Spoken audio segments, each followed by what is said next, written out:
नमस्कार दोस्तों, स्वागत है एक बार फिर से अपने यूट्यूब चैनल में।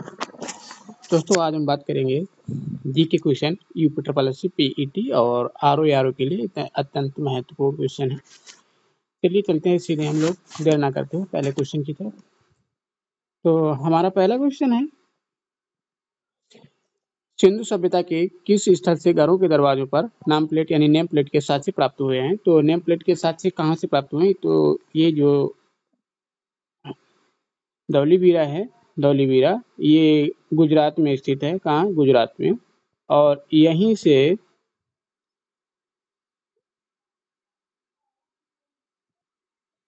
स्टेडियम के साक्ष्य मिले हैं। क्या है कि स्टेडियम के, और यहाँ पर जो दरवाजे थे मकानों के, उन पर नेम प्लेट के साक्ष्य मिले हैं। ठीक है, तो हमारा सही ऑप्शन है सी, धौलीवीरा। नेक्स्ट क्वेश्चन है हमारा, अगला क्वेश्चन है, किस बौद्ध संगीत के दौरान बौद्ध धर्म में तीसरे पिटक को जोड़ा गया है? तो तीसरे पिटक को जोड़ा गया है वो तृतीय बौद्ध संगीत के दौरान जोड़ा गया है, जो कहाँ कब हुई थी? 251 ईसा पूर्व में। ठीक, सॉरी। और वो अशोक के मौर्य सम्राट शासक थे अशोक के शासनकाल में हुई थी। अशोक के शासनकाल में हुई थी।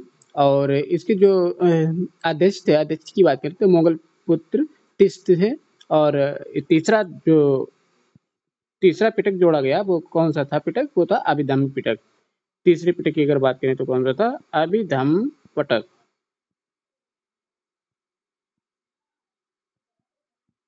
अभिधम्म पिटक। ठीक है, नेक्स्ट क्वेश्चन है हमारा, किस गुप्त सम्राट के राज दरबार में नवरत्न निवास करते थे? तो नवरत्न की बात करें तो ये चंद्रगुप्त द्वितीय के राज दरबार में नवरत्न निवास करते थे। वो नवरत्न कौन थे? तो सबसे पहले नंबर 1 तो कालिदास थे। कालिदास के सम्राट के नवरत्न थे, तो ये चंद्रगुप्त द्वितीय के थे। ठीक है, कालिदास थे। दूसरे धन्वंतरी थे।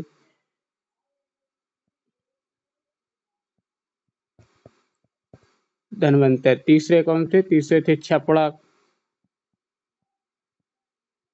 तीसरे छपड़क थे। ये छपड़क कौन थे? ज्योतिष विद्वान थे। चौथे कौन थे? अमर सिंह। अमर सिंह जो कोषाध्यक्ष थे, कोषागार। चौथे थे शंकु। शंकु कौन थे? शंकु थे वास्तुकार। ठीक है, पांचवे कौन थे? पांचवे थे बेताल। बेताल थे पांचवे, बेताल भट्ट। छठवें कौन थे? घट करपर थे, घट करपर। और इसके बाद में कौन थे? बारहमीर। बारहमीर कौन था? बारहमीर थे खगोल शास्त्री। ठीक है, बारहमीर जो था वो खगोल शास्त्री था। और बारहमीर के बाद अगर बात करें तो कौन था? लास्ट में बरूची थे। नौवे कौन थे? बारूची। ठीक है, चलिए आगे चलते हैं हम लोग अपने नेक्स्ट क्वेश्चन की तरफ। नेक्स्ट क्वेश्चन है हमारा, अग्निकुल का वर्णन किस सिद्धांत सॉरी अग्निकुल का वर्णन का सिद्धांत किसने किया था? अग्निकुल वर्णन का सिद्धांत किसने किया था? तो हमारा सही ऑप्शन है इसमें चंद्रवरदाई। चंद्रवरदाई ने अग्निकुल सिद्धांत का वर्णन किया था। नेक्स्ट क्वेश्चन है, और अगर चंद्रवरदाई की बात करते हैं, चंद्रवरदाई की रचना कौन सी है? पृथ्वीराज रासो।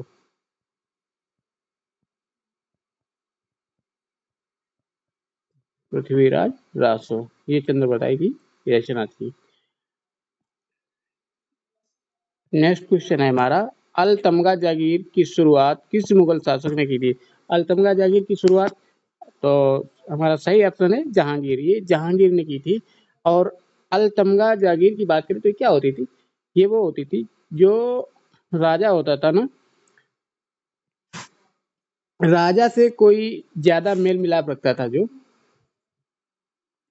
और वो सरकारी जमीन थी जो अलतमगा सरकारी जमीन थी, वो राजा के जो करीब होता था वो उसको जमीन दे दी जाती थी। उन्हीं परिवारों को दी जाती थी जो राजा के ज्यादा करीब होता था और राजा की उन पर विशेष कृपा होती थी। उन लोगों की यह सरकारी जमीन दी जाती थी।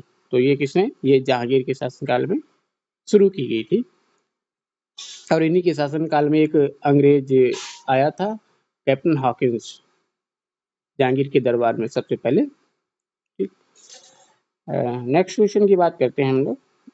अगला क्वेश्चन है, बैरकपुर के मंगल पांडे किस ब्रिटिश रेजिमेंट के सिपाही थे? तो ये बैरकपुर के जो मंगल पांडे थे वो किस ब्रिटिश, वो 34वीं रेजिमेंट के सिपाही थे। और इन्होंने, मंगल पांडे ने ही सबसे पहले विरोध किया था। किसका विरोध किया था? तो ये जो चर्बी लगे कारतूस है ना, चर्बी लगे कारतूस, तो इसी के तहत इन्होंने विरोध किया था। 29 मार्च 1857 में।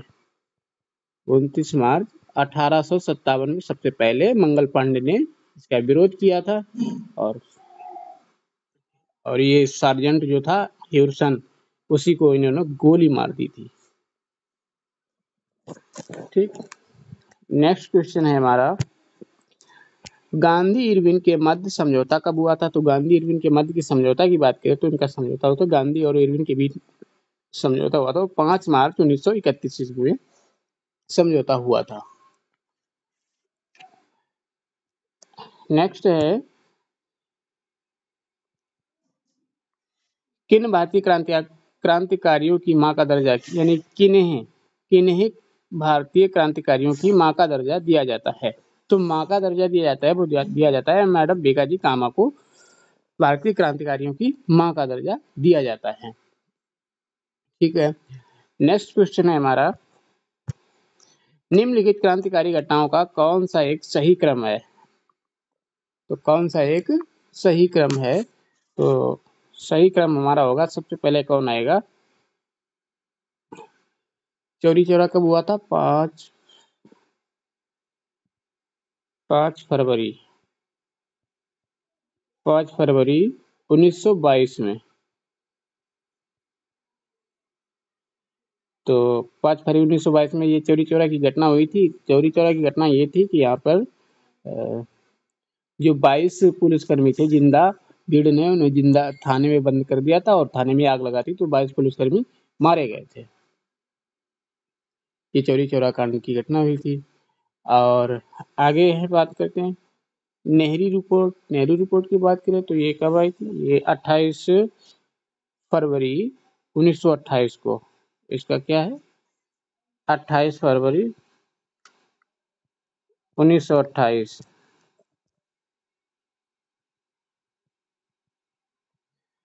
और अगस्त प्रस्ताव 1930 में आया था। पूर्ण स्वराज की बात करें तो पूर्ण स्वराज ये 26 जनवरी 1930।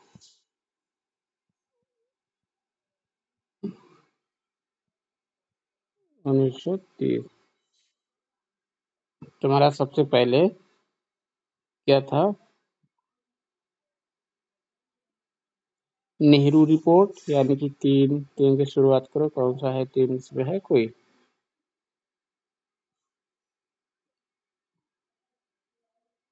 नहीं, 22 4 से शुरुआत करो, 4, एक मिनट, यानी कि सबसे पहले चौरी चौरा के बाद आता है नेहरू रिपोर्ट के बाद आता है पूर्ण स्वराज, और इसके बाद आता है अगस्त प्रस्ताव। तो यानी कि हमारा सही आंसर होगा सी, 4, 3, 2 और 1। ठीक है, नेक्स्ट क्वेश्चन की बात करते हैं। तो अगला क्वेश्चन है हमारा, महावेली गंगा किस देश की प्रमुख नदी है? महावेली गंगा है जो, वो किस देश की प्रमुख नदी है? तो महावेली गंगा जो है वो है श्रीलंका की, ये मुख्य नदी है। कहाँ की है? श्रीलंका की मुख्य नदी है महावेली गंगा। नेक्स्ट क्वेश्चन की बात करते हैं। नेक्स्ट क्वेश्चन हमारा, विश्व में सर्वाधिक सोना का उत्पादन किस देश में होता है? तो विश्व में सर्वाधिक सोने का उत्पादन की बात करें तो सबसे पहले होता है हमारा, सबसे ज्यादा होता है कहाँ? चीन में। चीन में होता है, चीन के बाद होता है दक्षिण अफ्रीका में, दक्षिण अफ्रीका के बाद होता है रूस में, और इसके बाद में आता है 4 नंबर पे अमेरिका में। ठीक है, इस तरह से। नेक्स्ट क्वेश्चन है हमारा, निम्नलिखित में से मानसून ठहरने का सबसे कम अवधि किस राज्य में है? तो सबसे कम अवधि की बात करें तो सबसे कम अवधि जो है वो तो है, चौथा ऑप्शन नहीं दिया गया, चौथा ऑप्शन है इसमें पंजाब। ठीक है, तो सबसे ज्यादा जो मानसून ठहरने की वजह है वो हमारा है पंजाब। पंजाब में सबसे कम कम दिनों तक ये मानसून रुकता है। नेक्स्ट बात करें तो अगले क्वेश्चन की, नेक्स्ट क्वेश्चन है हमारा, निम्नलिखित में से कौन सा दर्रा उत्तराखंड राज्य में स्थित नहीं है? लिपू लेक उत्तराखंड में है, माना ये भी है, नीति ये है, माना नीति लिपू लेक, ये तीनों है उत्तराखंड में। बोमडिला ये नहीं है, ये कहाँ है? अरुणाचल प्रदेश में है। ठीक है, बोमडिला अरुणाचल प्रदेश में है।